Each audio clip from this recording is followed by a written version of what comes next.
Bismillahirrahmanirrahim. Assalamualaikum warahmatullahi wabarakatuh. Izinkan saya memperkenalkan diri. Saya Imrowati Ningsi, mahasiswa semester 4 Prodi Pendidikan Anak Usia Dini STAI Ibnu Sina Batam. Pada kesempatan kali ini izinkan saya memaparkan secara umum tentang evaluasi pembelajaran pendidikan anak usia dini dengan dosen pembimbing yang terhormat Ibu Kori Ismawati SSMPD. Evaluasi pembelajaran anak usia dini. Pengertian evaluasi, asesmen, dan penilaian. Penggunaan istilah asesmen, evaluasi, dan penilaian digunakan berhubungan dengan praktek yang menggambarkan kemajuan anak didik dalam perkembangan belajarnya. Informasi dari asesmen digunakan untuk mengevaluasi ataupun menilai. Contohnya, mendeskripsikan kemampuan anak dalam melakukan tugas tertentu, seperti menyebutkan angka, membedakan bentuk, menyebutkan ciri-ciri hewan, tanaman, dan lain sebagainya. Konsep dasar asesmen. Konsep dasar asesmen anak usia dini bisa dilakukan sejak bayi lahir sampai dengan balita, tergantung pada kebutuhan asesmen itu sendiri, dan biasanya lingkup asesmen anak usia dini seputar tumbuh kembang anak. Tujuan asesmen. Tujuan asesmen yang pertama, merencanakan pembelajaran. Untuk merencanakan pembelajaran individual dan kelompok agar dapat berkomunikasi dengan orang tua. Yang kedua, mengidentifikasi anak yang memerlukan bantuan ataupun layanan khusus. Yang ketiga, mengevaluasi tujuan pendidikan apakah sudah tercapai atau belum. Yang keempat, mengetahui dan menindaklanjuti tumbuh kembang yang telah dicapai selama mengikuti pendidikan. Yang kelima, yaitu kurikulum planning untuk membantu guru membuat perencanaan program. Yang keenam, mendapatkan profil anak dan orang tua. Selanjutnya, manfaat asesmen. Manfaat asesmen menurut National Early Childhood Assessment Research Group. Yang pertama, mendukung belajar anak. Yang kedua, mengidentifikasi apakah anak berkembang secara normal atau memiliki kebutuhan khusus. Yang ketiga, mengevaluasi dan memonitor kebutuhan anak. Yang keempat, sebagai wujud tanggung jawab. Adapun prinsip asesmen yaitu yang pertama, mendidik.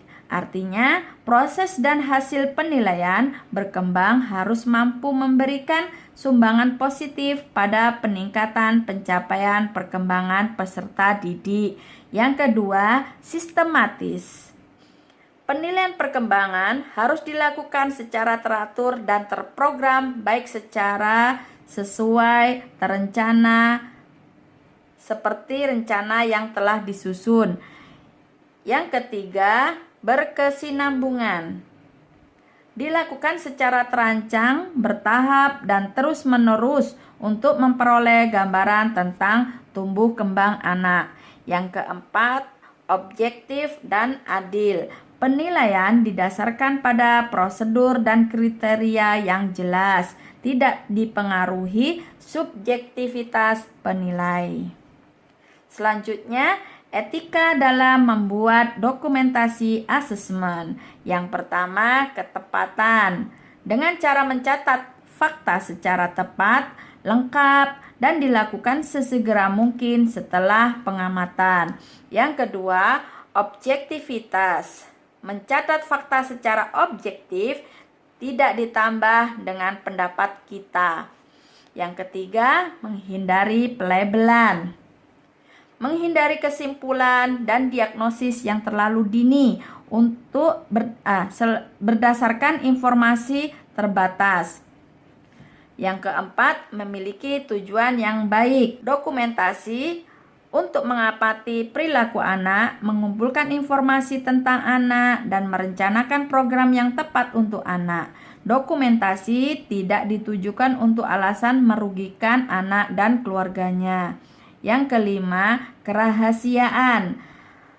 Anak perlu dijaga. Informasi tentang anak hanya boleh diketahui oleh pihak yang memiliki hak untuk mengetahui informasi tersebut. Kita juga perlu meminta izin orang tua untuk mendokumentasikan anak. Selanjutnya, peranan guru dalam kegiatan asesmen. Guru anak usia dini dituntut untuk memahami asesmen karena melaksanakan asesmen termasuk salah satu tugas profesionalisnya sebagai seorang guru dalam rangka mempertanggungjawabkan upaya-upaya yang telah dilakukan guru. Agar tugas asesmen, evaluasi, dan penilaian tersebut dapat berjalan baik, maka terlebih dahulu guru harus memahami konsep asesmen. Selanjutnya, lingkup asesmen.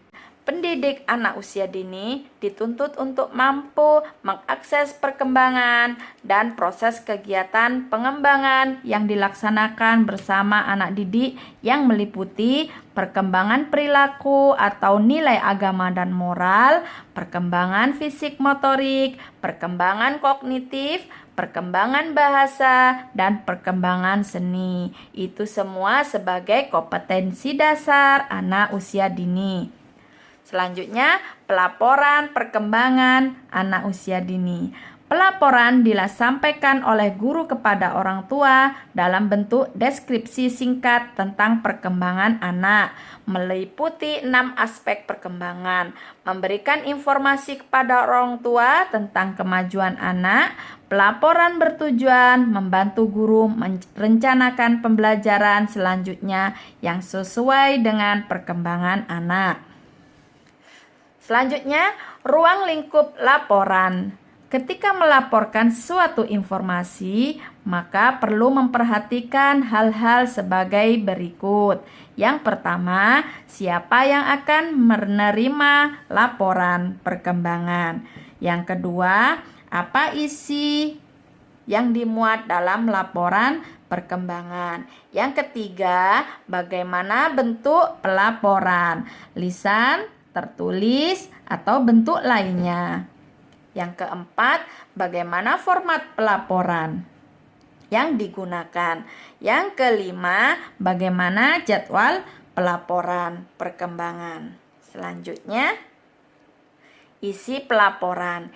Isi pelaporan perkembangan anak yang ingin diketahui oleh orang tua biasanya berkisar pada pertanyaan sebagai berikut. Yang pertama, bagaimana anak berkembang dan belajar di sekolah. Yang kedua, sejauh mana anak berpartisipasi dalam sekolah. Yang ketiga, kemampuan apa yang telah dicapai oleh anak. Yang keempat, apa hasil belajar perkembangan anak. Yang kelima, apa yang dilakukan orang tua untuk membantu perkembangan anak selanjutnya. Bentuk pelaporan. Penilaian dilaporkan dalam bentuk tertulis dan lisan dengan memperhatikan hal-hal sebagai berikut. Yang pertama, penggunaan bahasa yang lugas. Yang kedua, penggunaan kalimat yang positif. Hindarilah penggunaan kata jangan ataupun tidak boleh. Yang ketiga, fokus serta objektif. Yang keempat, berkomunikasi secara bersahaja. Demikian presentasi tentang evaluasi perkembangan anak usia dini. Terima kasih. Wassalamualaikum warahmatullahi wabarakatuh.